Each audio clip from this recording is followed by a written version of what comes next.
There's an expiry date for everything in life. Have you ever wondered, will knowledge expire forever?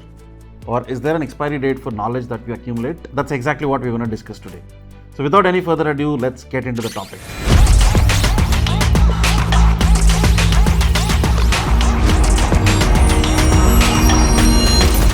Hello everyone, this is Kapil Reddy, founder and CEO of Superly. Today, as I told, the topic we're going to discuss about is, will knowledge expire? Have you ever thought about it? Like, okay, you learn something today, but you forget it tomorrow. Or just take a simple example. Caffeine for you is probably good one day, but the other next day it's not good for you. And an idea which seems to be very exciting today seems to be not so exciting the other day. And there's a reason why it happens. Because we are constantly changing. The world around us is constantly changing. And initially we start with one idea. Let's say, imagine you start at one point A. From there, that's just a starting point. At that time, you just imagine like, okay, this is probably a fantastic idea you have. But as and when you progress, the more knowledge you try to accumulate, that's when you'll understand that this was such a silly idea. But it's not a bad thing either, because at least you had a start point. Because of it, you're able to build on top of it. In this way, we will keep evolving the knowledge base as and when we go forward. As I told, while we have big ideas that are overturned frequently, smaller ideas are the ones which keep churning out as and when we come across new information. So if you want to further understand this topic, I'll just introduce a term called half-life. I don't know how many of you have heard about it, but it's nothing but, as per what Google says, it's the time required for any specific property to reduce by half. Example, concentration of a substance in a body. But the reason why I mentioned about half-life is, fortunately or unfortunately, knowledge also falls under the bucket. So I'll explain a little detail about what exactly we mean by it and how exactly knowledge fits into it. I'll just start by stating a quote given by Robert Pirsig. As per what he says, if all hypotheses are not tested, the end result of any experiment can be inconclusive, and the entire scientific method falls short of establishing from proven knowledge. And fortunately or unfortunately, again, the relevance for that quote is, not all, given the resources constraint we have or the time we have, not all hypotheses can be tested. And it's impossible to prove for us, like, okay, let's say we have a hypothesis now, we've done a lot of experiments, but they are not sufficient. But the good part is, it at least gives us a starting point to test, or we just started to test the hypothesis. As and when we bring in more experiments, that's when we'll get to know the finer details of the hypothesis. That's when you can come to a conclusion. As I told, the more iterations you do, the more experiments you do, the finer details keep changing. And eventually you'll see that that entire hypothesis is now making sense. So we can actually make sense of the hypothesis, which probably we felt was quite relevant with the initial experiments we've done. Just to summarize, as I told, initially we start with a hypothesis, you do some iterations, you get certain result. But that's not conclusive evidence. You keep building on top of it. Let's say you do more iterations, and that's when the finer details change. And that's when you can probably get closer to the final conclusion. So that whatever you've learned something or started something is not complete after some point of time. Because with the more iterations or with more experiments you build on top of that knowledge is kind of expired into half. This is how we are telling that knowledge expires. Again, having said that, do not think that old knowledge is waste, because that's where the starting point came in. And it's not like we have to start from scratch. Rather, the accumulation of knowledge happens from where we actually started and stopped it. Let's say again, the same hypothesis. Imagine you started from point A to point B. You've got some conclusive evidence, but that's not the destination. You're again not starting from A, right? You're starting from B. From here, you start building or accumulating more knowledge on top of this, what you already knew. From point B to point C, you're starting to accumulate more of information. Because of this, you might get to another different conclusion.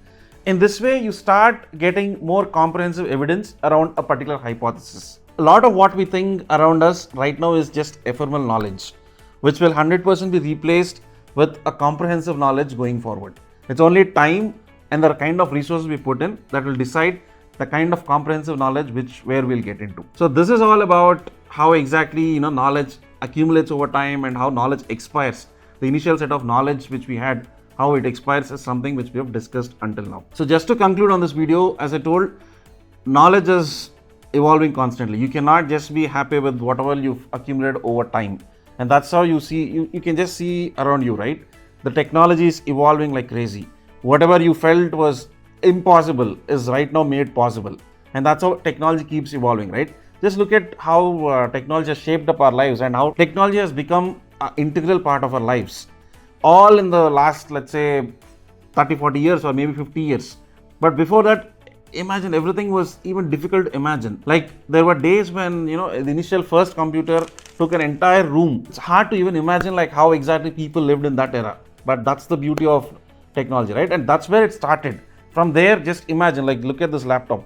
There are so many things you can do in a small piece of box. That is what we are trying to establish here, wherein whatever you learn at some point expires. But it's not a waste of time or waste of energy, because it has given you a starting point. It has given you some evidence. On top of it, you're trying to develop. And the best example is how the electronics evolve, right? You start with something, but as and when we start doing or using it, we do more iterations and we get more evidence. That's when it keeps evolving into a much advanced technological product. So that's what we mean by it. So for that reason, try to be constantly in touch with the new knowledge that's coming, especially in the area of expertise. You cannot rely on what you've learned or what you've already known. That is not super helpful if you really want to keep up with the pace at which technology is changing around us or the knowledge is changing around us. So my whole point is, knowledge is constant, and especially in this era, we are having the problem of information overload. So for you to cut the signal from noise, you need to have certain ways of accumulating this knowledge. And that's exactly what Zoopally will help you with. And earlier we have done a topic on learning, diet and retention. You can please check in our YouTube video, where you also have a learning space where we have detailedly explained about what do we mean by learning diet, what do we mean by importance of retention, and how exactly can we do it. We have a YouTube video and a learning space. Please do check it out.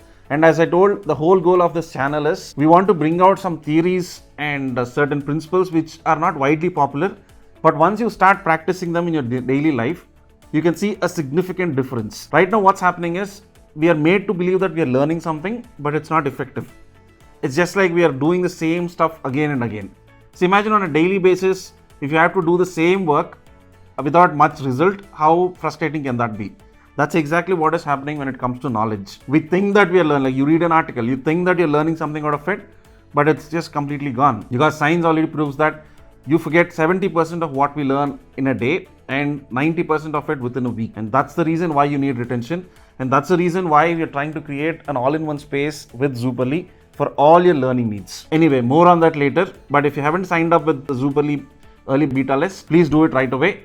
And we'll see you very soon. So that's it for this week. I hope you had some idea on how knowledge expires. I'll come back with another topic next week.